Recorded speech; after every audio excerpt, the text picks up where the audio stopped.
और पहले जब उनकी सरकार थी उन्होंने कहा था कि देश की संपत्ति पर पहला अधिकार मुसलमानों का है। इसका मतलब ये संपत्ति इकट्ठी करके किसको बांटेंगे?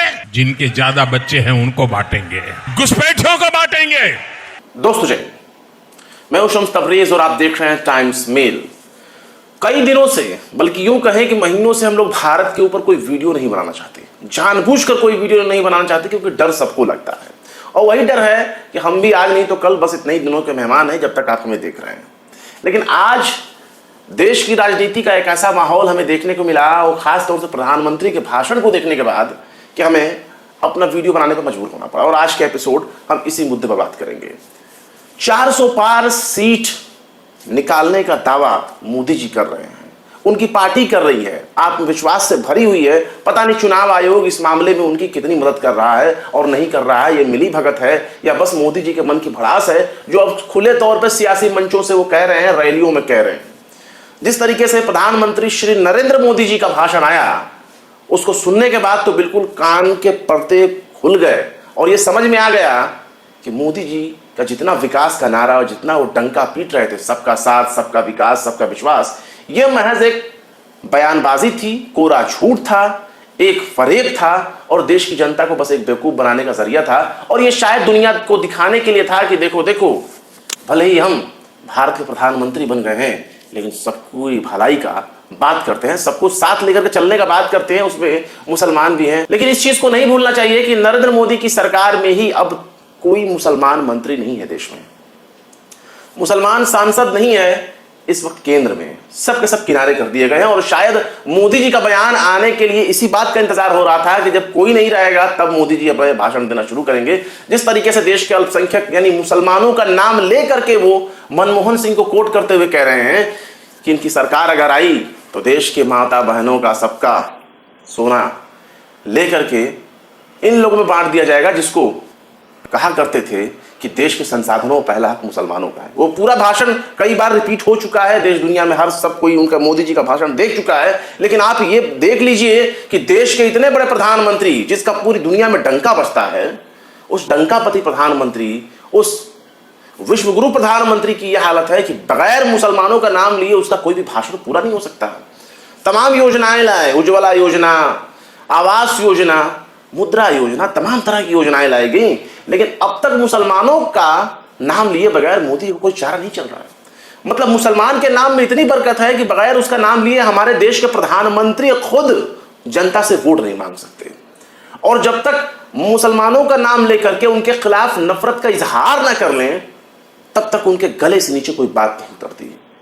और ये ऐसे ही नहीं हो रहा है, इसके पीछे बहुत बड़ा डर है, इसके पीछे एक बहुत बड़ी शंका है, इसके बहुत बड़ी चिंता है, जो बीजेपी, संघ परिवार और नरेंद्र मोदी जी को खाए जा रही है। इनके बड़बोल नेता अब तक सिर्फ मंचों से बयान दिया करते थे, रैलियों से बयान दिया करते थे। अब आप इसी चीज से समझ लीजिए कि गोली मारो से नारा से लेकर के धर्म संसद के नाम पर नफरत का आयोजन किया जाने वाला जो संसद थे, उसमें किसकी शह पर इस तरह की बयानबाजी होती थी। और क्यों सुप्रीम कोर्ट के कहे जाने के बाद भी हेट स्पीच को क्यों प्रमोट किया गया? सरकार ने उस पर कोई कार्रवाई नहीं की, क्योंकि सरकार खुद ही उनको प्रमोट कर रही थी। और देश के प्रधानमंत्री जब इस तरह के जहरीले भाषण अपने मंचों से देना शुरू करेंगे तो इलेक्शन कमीशन नहीं जाग सकता। इलेक्शन कमीशन कोई कार्रवाई करेगा या नहीं करेगा, इसकी भी कोई गारंटी नहीं। हो सकता है इलेक्शन कमीशन कह दे कि इसमें कोई नफरत नजर नहीं आती, वो तो घुसपैठियों को बोल रहे थे, वो तो ज्यादा बच्चे होने वाले, जिनके ज्यादा बच्चे थे उनको बोल रहे हैं, मुसलमानों को नहीं बोल रहे। ये भी हो सकता है आगे चल करके। लेकिन जो उसका भाषण आया, देश में पूरी तमाम सियासी पार्टियों की तरफ से उसकी प्रतिक्रिया भी आने लगी, बड़े बड़े पत्रकारों की तरफ से सवाल और जवाब भी होने लगे कि आखिर ऐसा क्यों? तो 400 सीट लाना क्या मोदी जी के लिए इतना बड़ा महंगा हो गया है, या फिर उनको अपनी सत्ता गंवाने का डर सता रहा है कि भाई अब हमारी सत्ता रहेगी नहीं, और जब तक हम सत्ता में कायम नहीं रहेंगे तब तक हमारी पूछ होगी नहीं। लेकिन सबसे गौर करने वाली बात यह है कि देश के मुसलमानों ने अगर किसी व्यक्ति का विरोध किया है तो आज नहीं तो कल पूरा देश उसका विरोध करेगा। क्योंकि मुसलमानों ने अगर किसी चीज का विरोध किया है तो विरोध बिल्कुल सच भी साबित हुआ है कि हाँ, वो विरोध क्यों करना चाहते हैं, और उस विरोध में धर्म नजर नहीं आता। मतलब मुसलमानों ने अगर बीजेपी के लिए अगर कभी विरोध की भाषा बोली है तो बीजेपी किस तरह से समाज के लिए खतरा बनती जा रही है, ये बात आप मंचों से देख सकते हैं। देश दुनिया हर कोई देख रहा है। अब ये बात समझ से परे है कि हमारे नरेंद्र मोदी अपने मित्रों को क्या कहेंगे, जो उनके मित्र गल्फ कंट्रीज में बैठे हुए हैं, जो उनके मित्र जुब्बे वाले हैं, जो उनके मित्र अरब में बैठे हुए हैं, जिनके साथ उनका दोस्ताना याराना है, जिनको गले लगा कर कहते हैं, जिनके लिए वो अपनी छवि बना रहे थे कि मैं वैसा नहीं हूं, मैं मुसलमानों को गले लगाने वाला हूं, मुसलमानों को साथ लेकर के चलने वाला हूं, मैं नफरती आदमी नहीं हूं, जिसकी छवि बना रहे थे। लेकिन आज उनका भाषण सुनने के बाद जो भी गलतफहमी थी वो खत्म हो गई। और उम्मीद करता हूं मुस्लिम राष्ट्रीय मंच में मौजूद जो लोग हैं, जो भाई लोग हैं, उनकी बुद्धि खुल गई होगी। और जो मुसलमान बीजेपी के भीतर बैठे हुए हैं अलग अलग पदों पर, उनकी भी अक्ल के पर्दे खुल गए होंगे। पर सवाल यह है कि आखिर इनको इतना डर क्यों लग रहा है? क्या सिर्फ राजपूतों के विरोध ने इनको पूरा हिलाकर रख दिया है? चंद प्रतिशत राजपूत अगर विरोध करते हैं तो कर दे, कोई बात नहीं। लेकिन इनको डर इस बात से है क्योंकि राजपूतों के पीछे बहुसंख्यकों का एक बहुत बड़ा तबका चलता है जो खुद राजपूत नहीं है, लेकिन उनको अपना लीडर मान करके दूसरों के नेतृत्व को तय करता है। और अगर मुसलमानों के खिलाफ इतना ही जहर भरा हुआ है तो इस जहर को उगल करके राजपूत खुश नहीं होंगे, क्योंकि राजपूत इस बात से भी नाराज हैं कि उन्हीं की माओं, बहनों, खाला, फूफी सबको गलियाया जा रहा है, सिर्फ इसलिए क्योंकि आप सोशल मीडिया पर अगर आप बने हो तो आप जाकर के देख सकते हैं कि वहां किस तरह की भाषा मुसलमानों के कमेंट बॉक्स में जाकर लिखी जाती है।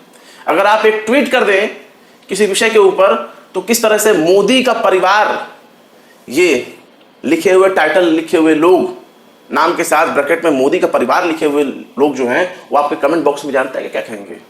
तुम ही वो लोग हो ना जिसकी अम्मा ने तलवार देखकर शलवार खोल दिया। मतलब ये भाषा कितनी शर्मनाक है, लेकिन इस भाषा को खुल करके कहा जा रहा है। और आज नहीं तो कल हो सकता है हमारे मोदी जी को और भाषण देने को मौका मिल जाए तो यही भाषा वो रिपीट करेंगे। लेकिन इसी तरह की भाषा रिपीट करने के चक्कर में ही हमारे नरेंद्र मोदी जी से, उनकी पार्टी से राजपूत नाराज हो गए, क्योंकि राजपूत ही तो है ना जिन्होंने मुसलमानों के साथ रिश्तेदारियां की, बगैर धर्म, बगैर जात पात देखे, बगैर नस्ल देखे। क्योंकि राजा ने राजा में शादी किया, राजा ने हिंदू और मुसलमान में शादी नहीं किया, एक राजा ने राजा में शादी कर लिया। रिश्तेदारियां उनसे करनी शुरू कर दी, मुगलों से करनी शुरू कर दी, एक से एक पूरे सजरे खुले हुए हैं उनके, देख लीजिए। लेकिन राजपूतों ने कभी इस मामले में अफसोस का इजहार नहीं किया, ना कोई मजबूरी वाली बात कही। लेकिन जो दूसरे लोग थे उन्होंने इस तरह की बातें करनी शुरू की, जिसके बाद राजपूत समाज पूरा का पूरा नाराज हुआ। बहन बेटियों के मामले को लेकर के ही नाराज हुआ कि मुसलमानों से इन लोगों ने रिश्तेदारी की, बाकी लोग तो लड़ते रहे, लेकिन मुसलमानों से राजपूतों ने रिश्तेदारियां की, ये लोग गद्दार हैं। इसी तरह की भाषा को सुनने के बाद राजपूतों ने बिल्कुल कमर कस लिया कि इनको उखाड़ कर फेंकेंगे। और राजपूतों ने जिस तरह से अभी हाल में पश्चिमी यूपी के कई सीटों पर अपना दांव ठोका है और जिस तरह से वोटिंग की है, उससे बीजेपी अंदर तक खिल गई है और उसे ये बात समझ में आ गई है कि उनके साथ बहुत बुरा होने वाला है और जो होगा, हो सकता है बीजेपी की सत्ता पलट जाए। आपने सुना होगा हमारे देश की फाइनेंस मिनिस्टर निर्मला सीतारमण के पति हैं, उन्होंने अपने एक इंटरव्यू में क्या कहा था?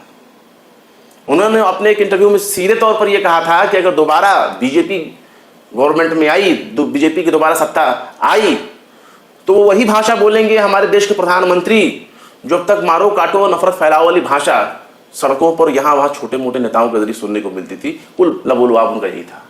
और लेकिन यहां तो वक्त से पहले ही भांडा फूट गया। यहां तो हमारे मोदी ही सड़क छाप भाषा बोलने लगे जो उनको नहीं बोलनी चाहिए। इस पद के लिए तो बिल्कुल भी शोभा नहीं देता, और शोभा नहीं क्या देता, इस पद पर तो ऐसे व्यक्ति को नहीं होना चाहिए। लेकिन हमारे देश के लोकतंत्र ने इनको उस जगह पर पहुंचने का मौका दिया। इनके बड़े बड़े नेता ये कह रहे हैं कि लोकतंत्र बदल दिया जाएगा, संविधान को बिल्कुल हम बदल देंगे, 400 सीट आना हमारे लिए जरूरी। 400 की सीटें से ज्यादा हमारे पास उतना आंकड़ा मौजूद होना चाहिए ताकि हम लोकसभा राज्यसभा में अपना बहुमत हासिल कर सकें और अपने मुताबिक संविधान बदल सकें। और संविधान बदलने की बात ये जो सड़कों पे हो रही है, उसी का नतीजा है कि समाज के हर तबके में बीजेपी के खिलाफ एक गुस्सा पनप रहा है और इनके लाख सफाई देने के बावजूद भी लोग इनकी बातों पर विश्वास नहीं कर रहे हैं। ये इतने दिनों तक, जितना इन्होंने 10 साल तक राज करने के बाद भी आज तक इन्होंने क्या कमाया? जनता से वोट मांगने के लिए इनके पास क्या मुद्दा रह गया? सिर्फ यही एक मुद्दा रह गया, मुसलमान। मतलब मुसलमानों से इतर आपके और कोई पहचान ही नहीं रह गई मोदी जी। अगर मुसलमान शब्द आपके जबान से छीन लिया जाए तो आप गूंगे बहरे हो जाएंगे, आप बोल नहीं सकते। ऐसी हालत हो गई है। अब तक सिर्फ आपके पार्टी के नेताओं की हालत हुआ करती थी, लेकिन खुद नरेंद्र मोदी जी अगर अपने भाषण में मुसलमानों का नाम लेकर के जिक्र कर रहे हैं तो वाकई डर सबको लगता है, गला सबका सूखता है, और नरेंद्र मोदी जी का गला सूख रहा है क्योंकि उनको सत्ता जाने वाली है। उनको डर सता रहा है कि उनकी सत्ता ना चली जाए, और सत्ता जाने के डर से ही उनको घबराहट हो रही है, उनका बीपी हाई हो रहा है। इतना नफरती भाषण देने के बावजूद भी अफसोस, अफसोस, बहुत अफसोस। हमारे देश का विपक्ष एकजुट होकर सड़क पर भी नहीं उतर सकता, ना वो इलेक्शन कमीशन के पास जा सकता है इकट्ठे होकर के। क्यों? क्योंकि यही हमारे देश में नरेंद्र मोदी जी की उपलब्धता है, कामयाबी है कि उन्होंने अपोजिशन को दिमाग से ही पैदल बना दिया, और अपोजिशन ये सोचने लगी है कि मोदी जी मुसलमानों का नाम लिए बगैर अपना भाषण तो पूरा नहीं कर सकते। लेकिन अगर हमने मुसलमानों के बारे में, मुसलमानों का फेवर लेने के बारे में अगर सोचा तो हमारे देश का बहुसंख्यक हिंदू नाराज हो जाएगा। इनकी बहुत बड़ी खुशफहमी है या गलतफहमी कह लें, पर ऐसा नहीं है। देश सेक्युलर है, तमाम लोगों की भागीदारी है। 7-8 हिंदी भाषी राज्यों में ही मोदी जी और बीजेपी का वजूद है, वरना जितना जय जयकारा दिल्ली में होता है, यूपी बिहार में होता है, मध्य प्रदेश, छत्तीसगढ़, झारखंड में होता है, राजस्थान में होता है, दक्षिण के राज्यों में मोदी जी को पूछने वाला कोई मिलता ही नहीं। सड़कों पर सिक्योरिटी और उनके पार्टी कार्यकर्ताओं के अलावा पब्लिक दिखती ही नहीं। और साउथ से बिल्कुल बीजेपी साफ है। जो उत्तर भारत के जो राज्य हैं उनकी भी हालत इस बार बहुत अच्छी नहीं, क्योंकि उत्तर भारत में भी बहुत नाराजगी देखने को मिल रही है। उत्तर प्रदेश, बिहार और हर जगह पे नाराजगी देखने को मिल रही है, और नाराजगी जाति और धर्म से ज्यादा मायने रखती है। अगर ये नाराजगी अगर जम करके लोगों ने इलेक्शन में उतर करके जवाब देना शुरू किया तो बीजेपी के लिए भारी पड़ सकता है। और बीजेपी के लिए नहीं, अगर दोबारा सत्ता बीजेपी की आती है तब तो समझिए कि फिर हालात और भी ज़्यादा खराब होंगे। वही बात होंगे जो निर्मला सीतारमण के हस्बैंड ने अपनी बातें कही थी कि नफरत मार काटो वाली भाषा लाल किले से कही जाएगी। ये उनका मेन पॉइंट था कि लाल किले से कही जाएगी उठ करके, और ये हमारे देश के लिए बड़े शर्मनाक बात है। हम इससे इनकार भी नहीं कर सकते कि हाँ ये भाषण हमारे प्रधानमंत्री मोदी ने दिया। हम ये भी नहीं कर सकते कि नहीं भाई डीप फेक वीडियो है, AI जनरेटेड वीडियो है। हमारे मोदी जी खुले मंचों से ये भाषा बोल रहे हैं। हैरानी होती है कि 2002 के दंगों की शुरुआत जिस भाषा को लेकर के हुई होगी, कहीं ये वैसी भाषा तो नहीं है।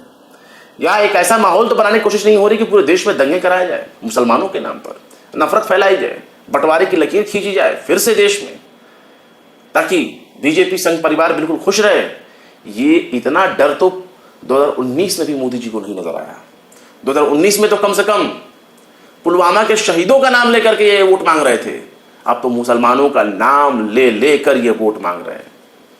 वाकई बड़ा दिलचस्प होगा। इस बारे में क्या कहा जाए, मैं ज्यादा खुलकर नहीं बोलना चाहूंगा, क्योंकि बातें फिर यही आएगी कि शम्स तबरेज तुम तो मुसलमान हो और तुम विरोधी हो, तुम तो विरोध करोगे। इसलिए मैं ज्यादा कुछ नहीं बोलना चाहूंगा। जो बोलना होगा अगले एपिसोड में, आप हर्षिता मिश्रा के एपिसोड को देख लीजिएगा। हो सकता है आगे चलकर हम इस चैनल पे नजर ना आए, या हो सकता है हमारा चैनल ही पूरी तरह से गायब हो जाए, क्योंकि हमें बहुत दिनों से ये डर सता रहा था कि कहीं हमारा भी नाम उन लोगों की तरह शुमार ना हो जाए, चैनल बंद ना हो जाए। जाहिर सी बात है 1 मिलियन सब्सक्राइबर बड़ी मेहनत से कमाया हमने, कई साल लगाए, बड़ी मेहनत लगाए, दिन रात खट करके 1 मिलियन सब्सक्राइबर को हमने पार किया है। और अचानक अगर चैनल बंद होने की खबर आ जाए तो हम सबको झटका लगता है। हमें मालूम है कि जितने दिन तक आप देख रहे हैं उसके बाद टाटा बाय बाय होने वाला है। चाहे भले ही हम कितना मिडिल ईस्ट की खबरों को परोस लें, लेकिन देश तो देश है ना। देश के अंदर की खबरों को हम नज़रअंदाज नहीं कर सकते। जल्दी पता चल जाएगा आप लोगों को कि टाइम्स मेल अब किस पर नजर आने वाला है। टाइम्स मेल पर वीडियो कम आएंगे, हम किसी और प्लेटफॉर्म पर अब आपको नजर आने वाले हैं लगातार, और इस बारे में आप लोगों को इत्तला दे दी जाएगी पहले से ही। फिर मिलते हैं किसी और वीडियो में इतनी खबर के साथ। शम्स तबरेज को दीजिए इजाजत। जय हिंद।